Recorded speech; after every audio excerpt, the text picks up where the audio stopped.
सावधान। Dog puppy लेने के बाद अगर इन सावधानियों को आपने नहीं बरता तो हो सकता है आपका भारी नुकसान। जी हाँ मित्रों, इस वीडियो में बात करेंगे कि डॉग पपी लेने के बाद हमें किन किन सावधानियों को बरतना चाहिए जिससे डॉग को किसी भी तरह का नुकसान ना हो और उसकी आयु लंबी हो। उससे पहले हाँ मित्रों, मैं Ashish John, proprietor universal dog care Gorakhpur से। यदि अभी तक आपने हमें फॉलो नहीं किया, सब्सक्राइब नहीं किया, चैनल को नहीं सब्सक्राइब किया, अभी सब्सक्राइब करें, बेल आइकन दबा ले ताकि जो जानकारी हम आपके लिए लाते हैं वो आप तक समय समय से पहुंचने वाली हो सके। साथियों, इस वीडियो में बात करने के लिए जो पहला टॉपिक है वो ये है कि डॉग को क्या खिलाएं। जी हाँ मित्रों, जब भी हम कोई डॉग परचेज करते हैं, खरीदते हैं और उसको अपने घर में लेके आते हैं तो एक बहुत बड़ी उलझन, एक बहुत बड़ी परेशानी हमारे सामने होती है कि डॉग पपी को क्या खिलाएं, क्या ऐसा खिलाएं जिससे ग्रोथ हो जाए। और कई बार इस झोंक में हम पपी को इतना ज़्यादा खाना खिला देते हैं कि वो डिहाइड्रेट हो जाता है, उल्टी करने लगता है, लूज मोशन करने लगता है, जिसकी वजह से कई बार उसकी आपातकालीन मृत्यु भी हो जाती है। मित्रों, इस बात का विशेष ध्यान रखेंगे जब भी डॉग पपी आप परचेज करते हैं। अगर पपी 3 महीने से कम का पपी है तो आप उसको डॉग फूड में स्टार्टर कैटेगरी का फूड आता है, स्टार्टर फूड आते हैं, तमाम अलग अलग कंपनियों के, पेडिग्री के, ड्रूल्स के और भी अलग अलग कंपनियों के स्टार्टर फूड आते हैं। उन फूड को आप खरीद सकते हैं जिससे कि डॉग की सेहत पे 3 महीने तक कोई असर नहीं रहने वाला है मित्रों। और इन्हें आप देने का बहुत ही आसान तरीका है। पानी को गर्म करेंगे, पानी में 15 से 20 दाना आप इनको डाल के, अगर 45 दिन का बच्चा है तो 15 से 20 से 25 दाना आप इन्हें डाल के भिगो के दे सकते हैं। उसके साथ में आप डॉग का सेरेलैक चला सकते हैं, पपी स्टार्ट, और भी तमाम अलग अलग नाम से पपी के सेरेलैक आते हैं। उनको भी बहुत आसानी से आप पानी में मिला के, भिगो के, दूध की तरह बनाने के बाद उसमें स्टार्टर के दानों को मिला के, फुला के, बहुत ही सॉफ्ट करके आप दे सकते हैं जिससे पपी आपको प्रॉपरी रूप से खाए और उसे पचाने में भी कोई विशेष दिक्कत ना हो।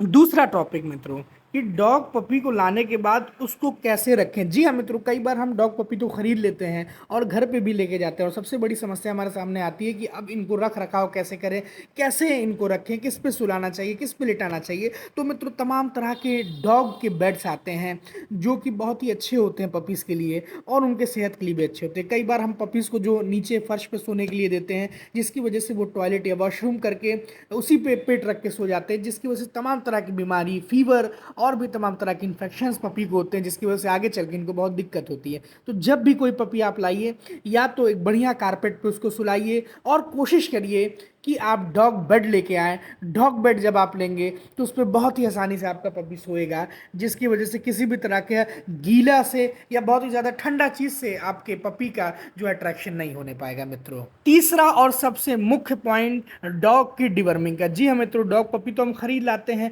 उसके बाद कई बार पेट शॉप वाले हमें ये नहीं बताते हैं कि डॉग के प्रॉपर डिवर्मिंग की ज़रूरत होती है। डिवर्मिंग वो प्रोसेस होता है, वो प्रक्रिया होती है मित्रों, जिसमें डॉग्स के पेट के कीड़े को मारने की दवाई दी जाती है जिससे उसके पेट के कीड़े मरते हैं। क्योंकि अगर किसी भी डॉग के पेट में कीड़ा है और आप उस पर हज़ारों रुपए का प्रीमियम फूड खिला रहे हैं तो उसका जो न्यूट्रिशंस है वो उसकी बॉडी में कभी नहीं लग पाएगा, क्योंकि प्रॉपर न्यूट्रिशंस वो कीड़े खा जाते हैं। इसलिए आप तमाम कंपनी की डिवर्मिंग की सिरप आते हैं। अगर छोटा बच्चा है, 45-50 दिन का बच्चा है, तो ड्रॉन्टल पपी, इजी पेट जैसे और भी तमाम कंपनियों के डिवर्मिंग के सिरप आते हैं। अगर पपी 1 किलो का है तो 1 ml चलता है, 3 किलो का है तो 3 ml चलता है, और अगर 10 किलो का है तो 1 टैबलेट चलती है। इस तरीके से अकॉर्डिंग टू बॉडी वेट, शरीर के वजन के अनुसार डिवर्मिंग सिरप की या टैबलेट की मात्रा दी जाती है, जिससे कि बच्चे के पेट में कीड़ा नहीं होगा और बच्चा आगे जाके बीमार नहीं पड़ेगा। क्योंकि पेट में कीड़े रहने से बहुत तरह की दिक्कतें आती हैं, बच्चे के बाल झड़ेंगे, वीक होगा, बीमार होगा, बुखार रहेगा, तमाम बीमारियों से घिरा रहेगा।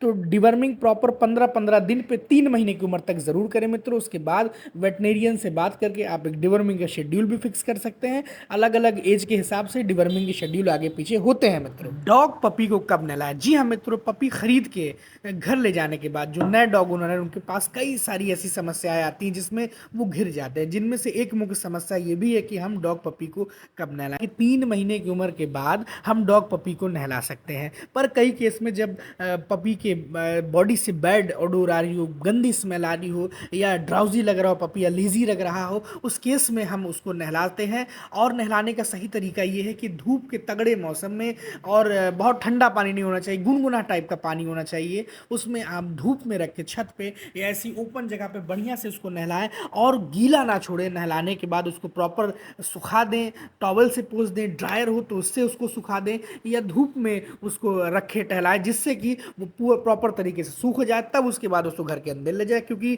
गीला रहने से भी तमाम तरह के, लंबे समय तक गीला रहने से तमाम तरह के इन्फेक्शन होते हैं और इससे पपी की सेहत पे भी गंभीर असर पड़ सकता है मित्रों। पांचवा और अंतिम टॉपिक, डॉग की वैक्सीनेशन का प्रॉपर शेड्यूल। जी हाँ मित्रों, डॉग खरीदने के बाद वैक्सीनेशन कराना एक बहुत ही ज़रूरी और मुख्य पार्ट होता है, क्योंकि अगर डॉग की वैक्सीनेशन टाइम से नहीं हो रही है तो उसको गंभीर बीमारी जैसे पार्गो डिस्टेंपर जैसी खतरनाक बीमारी से ग्रसित होकर पपी मर भी सकता है मित्रों। वैक्सीन कराने का जो प्रॉपर डेट और शेड्यूल होता है वो होता है कि 45 दिन के बाद से 9 in 1 जैसी या 10 in 1 जैसी बढ़िया वैक्सीनेशन का शेड्यूल और समय हो जाता है, आप उसे लगवा सकते हैं और जिससे कि पपी सेहतमंद रहता है। 9 in 1 वो वैक्सीन होती है जिसमें 9 तरह की अलग अलग बीमारियों का एक मल्टी डोज होता है, जिसकी वजह से आप अच्छे से अपने डॉग को वैक्सीनेट कर सकते हैं। वैक्सीन प्रॉपर लगने से पपी को खतरनाक बीमारी पार्गो डिस्टेंपर जैसी खतरनाक गंभीर बीमारी नहीं होती है और पपी एक अच्छा और सेहतमंद लंबी उम्र